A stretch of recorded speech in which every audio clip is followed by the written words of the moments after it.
be philosophical for a few minutes now because the championship's over. This is a wonderful voyage that started, I think, in 2013 with that near miss against the All Blacks, Joe Schmidt. 5 championships since then. It must be said this has been an incredible trip, a dozen years of huge success. What are the red flags now? What are the red lights that you'd worry about to get back to that? Yeah, I think, look, there's no doubt our standards have fallen back in terms of where we are now compared to even last year. I think cohesion and clarity were two of the things that were hallmarks of our game. But if you look at the broader picture, red lights, as you put it, I mean, I look at certainly Connacht, Munster and Ulster are nowhere near where they were 4 or 5 years ago. That manifests itself in terms of the number of players that they're contributing to the national team. There's also a lack of investment, I would say, in those provinces, be it from independent sources or from the IRFU. Sugar daddies are IRFU. Yeah, exactly. As a consequence of that, the standards are falling. Now, the worry I have, this is very similar to what happened in Wales and the districts there 5 years ago. What is the net result of that now? We saw Wales are so far down the pile, it's embarrassing. I actually feel I have a lot of friends in Welsh So that's a structural issue that can't be got away from. There's 3 provinces not providing enough players even to put pressure on the starting 15. Absolutely, yeah. I mean, we were always about variety. What Munster traditionally brought, sort of good hard forwards. Leinster always had a bit of quality, pace and a bit of invention behind the scrum. There was always 2 or 3 Ulster players in the starting lineup. No Ulster player, I mentioned that last week, no Ulster player started for Ireland in the Six Nations. Connacht, to be fair, are probably punching a small bit above their weight. With 2, but yeah. I have concerns about where the provinces are. And, you know, it's cause and effect. If we don't address this now, I think we're going to have other issues. We looked at the 20s, for example, like they finished bottom of the log for the first time in God knows how long. We've been competing at the very top of the 20s championship for the past 5 years. As a consequence of that, we've had a number of players who've been able to go straight into the national setup. I don't see... Michael Foy was probably the standout at the 20s this year for me. But, you know... There's a question mark over the production line now, which we were all delighted with until now. Fair enough, it could be a blip.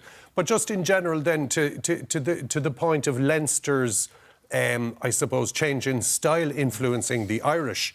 Now, the point about that, and you made it on television after the match the other day, on Saturday, was that that's grand when you've got Schneemann to put in and you've Slimani to put in and you've Barrett to put in to add to that. But Ireland don't have those 3 worldies to finish the job. Is the Irish style to Leinster?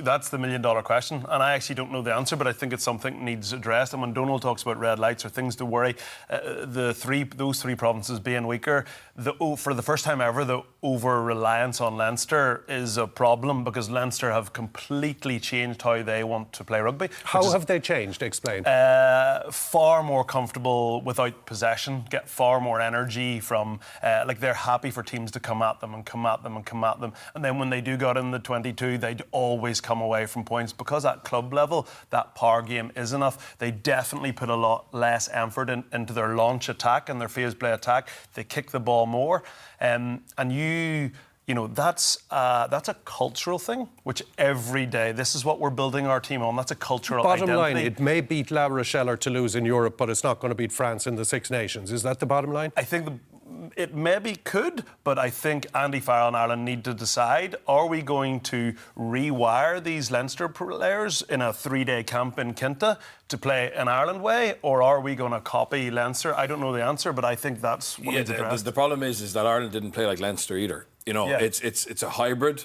It's not the Andy Farrell way we saw in 2023. It's a kind of a mix. So those clips that you showed, like Leinster don't really play like that either, but Ireland... Well, there's a confusion, so is there? Well, I don't know what's...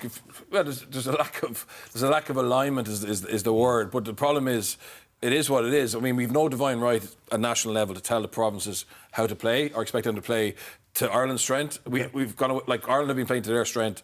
Luckily, under Lancaster, it wasn't a million miles away from it, so there was a culture of attack that was there in Leinster. The challenge now is to, and you have to find a solution to it. Andy Farrell's challenge is to work out what he can do with the team that are, the majority of them are from Leinster, and play a different way. Can you get him onto Ireland game plan in 4 days or whatever before the first game, or can you find a way of... do you copy that? Yeah, but one of the key things you said there is not the Andy Farrell way.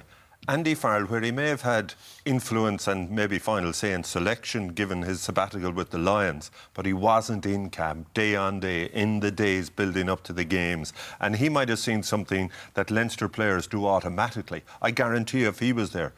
And that's not the way he wanted Ireland to defend or to play. That would be addressed immediately. We don't know whether that was the case or not. Yeah, I think if we were playing badly, if we played like we played the Six Nations under Andy Farrell, it'd be a little bit more worrying. We have to give the fact that we'll get better with it, and we've also blooded Gus McCarthy, Thomas Clarkson, Jack Boyle, Sam Prendergast. So there's been an emphasis to try and get better. And like we've seen, no one's ever gone 3 Six Nations in a row. There's a reason for that. It's constantly difficult to keep evolving your game plan and finding players who can keep adding to it. And we're in the middle of that now. England look like they've turned a corner just over the last 3 or 4 weeks. Sure, but just stick with Ireland. You see, there's no point in getting over dramatic, but I suppose if you're backing up what you were saying, you look at 2016-17 middling, leading to the 18-19, we were tip-top. Yeah. 2021 middling, led to 22-23 tip-top, so we hope for a repeat of that, but are the players coming? No, but the red flag Donal mentioned is the fact that this will be the first time that we haven't had 3 other provinces who are strong, and it's the first time in a while we've had an under-20s who finished bottom. Okay, so two things to point at that definitely need to be fixed there. Yeah, because it's a wide-ranging discussion.